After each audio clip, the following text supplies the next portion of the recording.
திருச்சிற்றம்பலம். ஓம் ஸ்ரீ சந்திரசேகரேந்திர சரஸ்வதி மகாகுருப்யோ நமः. ஓம் ஸ்ரீ வல்லபாம்பிகா சமேத ஓம் ஸ்ரீ மகா கணாதிபதயே நமः. மூவிரு முகங்கள் போற்றி முகம்பொழி கருணை போற்றி ஏவரும் துதிக்க நின்ற ஈராறு தோள் போற்றி காஞ்சி மாவடி வைகும் செவ்வேள் மலரடி போற்றி அன்னான் சேவலும் மயிலும் போற்றி திருக்கைவேல் போற்றி போற்றி. எல்லோருக்கும் வணக்கம். நம்மளுடைய தினம்தோறும் திருமுருகன் திருப்புகழ் அப்படின்ற தலைப்பில் இன்னைக்கு 35வது நாள். இந்த 35வது நாள் நம்ம எந்த ஸ்தலத்தை பற்றி பார்க்க போகிறோம் அப்படின்னா திருவாமூர் அப்படின்ற ஸ்தலத்தை பற்றி தான் பார்க்க போகிறோம். இது எங்கே இருக்குது அப்படின்னா பன்ருட்டிக்கு பக்கத்தில் இருக்குது. இந்த திருவாமூருக்கு நிறைய விசேஷங்கள் இருக்குது. முதல் பிரதானமான விசேஷம் என்ன அப்படின்னா சமயக்குரவர்கள் 4வரில் ஒருவரான தன் வாழ்க்கையை தொண்டு செய்வதற்கே அர்ப்பணித்த திருநாவுக்கரசு பெருமான், அப்பர் பெருமான் என்று எல்லாராலும் அழைக்கப்பெற்றவர். அவர் பிறந்த ஜென்மஸ்தலம் இதுதான். இந்த ஊரில் தான் திருநாவுக்கரசர் அவதரிச்சார். ஏன்னா நிறைய பேர் இதை திருவாய்மூர் அப்படின்றதோட சேர்த்து சொல்லுவா. அது கிடையாது. திருவாய்மூர் அப்படின்றது வேற, திருவாமூர் அப்படின்றது வேற. இந்த திருவாமூரில் தான் நம்மளுடைய அப்பர் பெருமான் அவதரிச்சார் அப்படின்னு சொன்னேன் இல்லையா. அவருடைய அக்கா, அதாவது திலகவதியார், திருநாவுக்கரசர் சைவம் அப்படின்ற இடத்துக்கு மறுபடியும் திரும்பி வர்றதுக்கு திலகவதியார் தான் முக்கியமான காரணம். ஏன்னா திருநாவுக்கரசர் அவள் அப்பா அம்மா வச்ச பேர் பார்த்தீங்க அப்படின்னா மருள் நீக்கியார் அப்படின்றது தான் அவள் அப்பா அம்மா வச்ச பேர் திருநாவுக்கரசருக்கு. அப்பாவுடைய பேர் புகழனார், அம்மாவுடைய பேர் மாதினியார். இப்படி திலகவதியார் அப்படின்ற அக்காவோட சந்தோஷமாக வாழ்ந்துட்டு வந்தவர் தான். ஆனால் எது உயர்ந்த சமயம் அப்படின்னு பார்க்க போகிறேன்னு சொல்லி போனவர் வேறு சமயத்தில் தடுத்தாட்கொள்ள பெற்றுறார். அதாவது சமண சமயத்துக்கு போயிடுறார். சமண சமயத்துக்கு போனவர் அங்கேயே அந்த சமயத்துக்கு தலைவராகவே இருக்கார். அதாவது திருநாவுக்கரசர் நம்மளுடைய 4வர் பெருமக்களில் ஒருத்தர்னு சொல்கிறோம் இல்லையா. அவர் சமண சமயத்துக்கு தர்மசேனன் அப்படின்ற பேரில் தலைவராகவே இருக்கார். வரவங்க எல்லாரோடையும் எதிர்வாதம் பண்ணின்னு இருக்கார். ஒரு சமயத்திலேருந்து இன்னொரு சமயத்துக்கு ஒருத்தங்களை கொண்டு வர்றது அப்படின்றதே பெரிய விஷயம். அதுலேயும் அந்த சமயத்தில் தலைவன் பதவியில் இருக்கிறவனை வேற ஒரு சமயத்துக்கு, அதாவது அவனுடைய தாய் சமயம்தான் அதுக்கே மாற்றி கூட்டின்னு வர்றது அப்படின்றது பெரிய விஷயம் இல்லையா. திருநாவுக்கரசர் இன்னைக்கு நம்மளுடைய சைவ நெறியில் இருக்கார் அப்படின்னாலே அதுக்கு முக்கியமான காரணம் அவருடைய அக்கா திலகவதியார் தான். ஏன்னா திலகவதியார் தான் எப்போவுமே திருவதிகை வீரட்டான சுவாமி கோவிலில் உழவார பணி பண்ணிட்டு இருப்பார். ஏன்னா திருநாவுக்கரசருக்கு முன்னோடியாக இருந்தவரே திலகவதியார் தான். அப்படி திலகவதியார் அந்த உழவார பணி பண்ணிட்டு இருக்கும்பொழுது தான் அந்த திருவதிகை வீரட்டானம் சுவாமி கிட்ட நித்தியம் ஒரு பிரார்த்தனையாகவே வச்சுட்டு இருந்தா. நாங்கள் சைவ குடும்பத்தில் பிறந்து வளர்ந்தவர்கள், என்னுடைய தம்பியாக இருக்கக்கூடியதான இப்படி இந்த மருள் நீக்கியார் இப்படி வேற ஒரு சமயத்துக்கு போயிட்டாரே, நித்தியமாக அந்த சிவபெருமான் கிட்ட ஒரு பிரார்த்தனையாகவே வச்சு அதுக்கப்புறம் திருவதிகை வீரட்டானத்து இறைவன் அருளால் சூலை நோய் கொடுக்கப்பெற்று அந்த சூலை நோய் மூலம் தன்னுடைய தாய் சமயத்துக்கே திரும்பி வந்தவர் தான் திருநாவுக்கரசர். அப்படி திருநாவுக்கரசரை மீட்டு கொண்டு வந்த பெரிய புண்ணியம் திலகவதியாரை மட்டுமே சேரும். அதனால இப்பேற்பட்ட உயர்ந்த திலகவதியாரை நம்மளுடைய அருணகிரிநாதரும் அவருடைய திருப்புகழில் பெருமைப்படுத்தி பாடுறார்.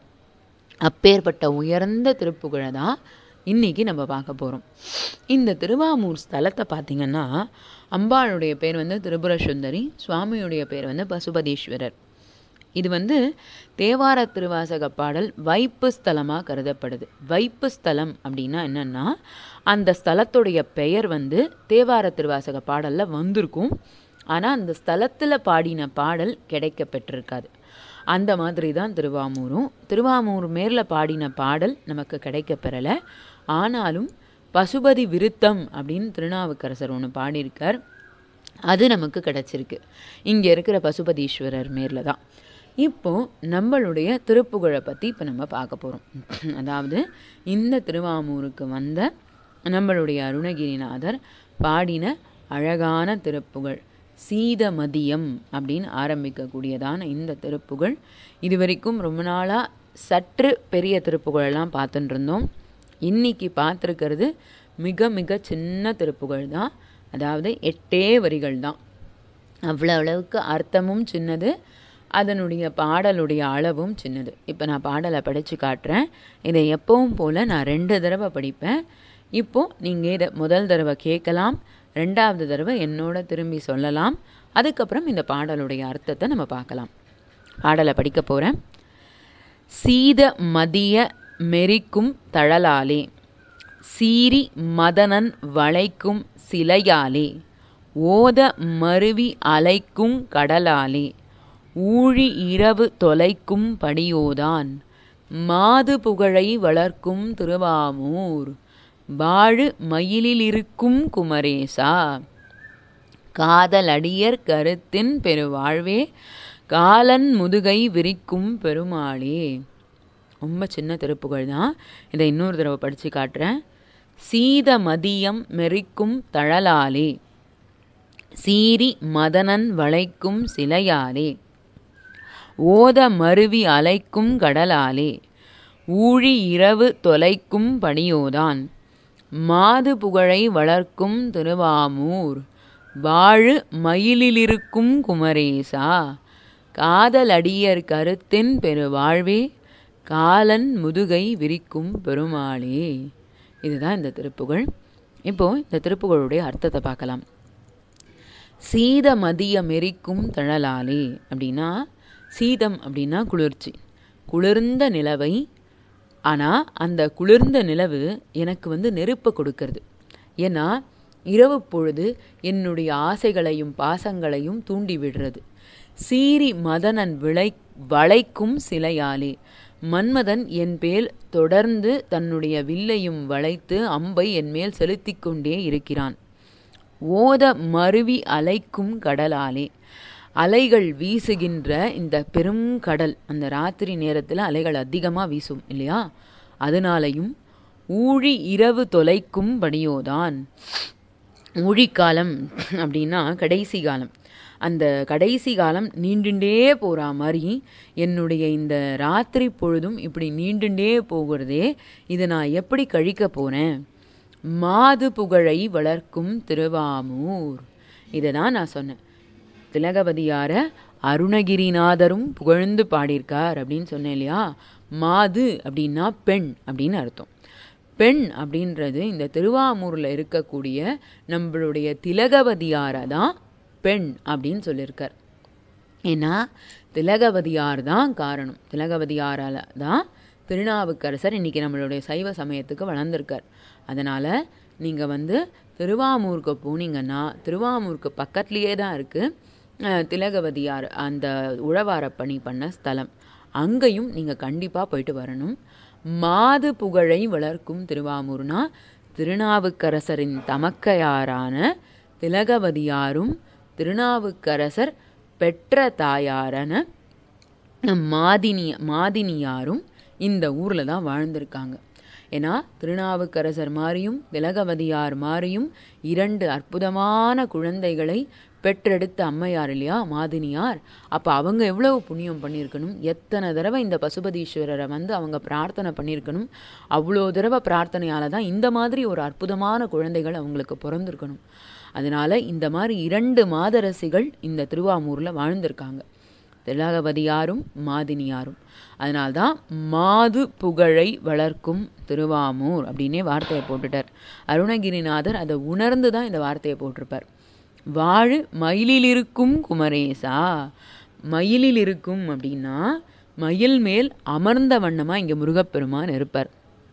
நான் அந்த படத்தில் கூட முன்னாடி உங்களுக்கு இந்த காணொளி நீங்கள் முதல்ல முன்னாடி பார்த்துருந்தீங்கன்னா தெரிஞ்சிருக்கும். முருகப்பெருமானுடைய படத்தை நான் போட்டிருப்பேன். அதில் அவருக்கு வஸ்திரம் சாத்திருக்கிறதுனால அவர் மயில் மேல் எவ்வளோ அழகாக உட்கார்ந்துருக்கார் அப்படின்றது நம்மளால் சரியாக பார்க்க முடியாது. ஆனால் சின்ன முருகன் அழகாக மயில் மேலே ஜம்முன்னு உட்கார்ந்துருப்பார். அதனால்தான் வாடு மயிலில் இருக்கும் குமரேசா காதல் அடியர் கருத்தின் பெருவாழ்வி. அதாவது முருகப்பெருமான் பேரில் உண்மையான காதலை யார் வளர்க்குறாங்களோ அவங்களுடைய கருத்தில் முருகப்பெருமான் வாழ்ந்துட்டே இருப்பானாம், அவங்களுடைய எண்ணத்தில்.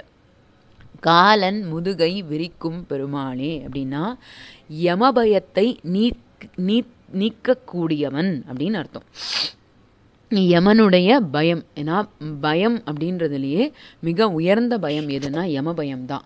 ஐயோ எந்த நேரத்தில் நம்மளுடைய உயிரானது புரியுமோ அப்படின்னு நினச்சி நம்ம அப்படி பயப்படும் பொழுது வேல் வேல் வெற்றி வேல் அப்படின்னு நினைக்கும் பொழுது நம்மளுடைய பயமானது நம்மளை விட்டு போயிடுமாம். அதனால் அந்த நேரத்தில் தான் நினைக்கணும்னு இல்லை, அதை திருப்புகழை நம்ம தொடர்ந்து படிக்க படிக்க படிக்க நமக்கு அந்திம காலம்னு ஒன்று வரும்பொழுது நம்மளோட கண் முன்னாடி வேல் வந்து நிற்கும்.